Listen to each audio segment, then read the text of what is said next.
Спорт в Бурятии.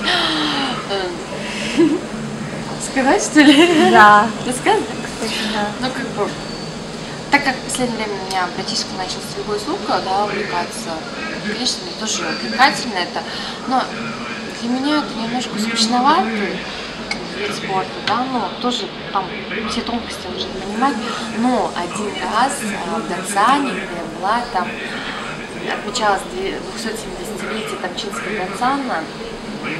Это в моем районе, да, мы поехали, там было очень много гостей, приезжих и местных. Там был Бухабаренда.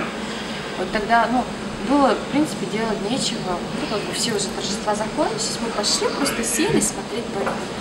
И меня это настолько втянуло, я так начала понимать, где там фол, где не фол, да, там, где очко, там, ну, вот, ну, для меня это реально, я вот сидела, я стала в один, можно сказать, ряд с этими парнишками, которые орали там, да, болели, я там тоже сидела. Ну, это так увлекательно, мне очень понравилось.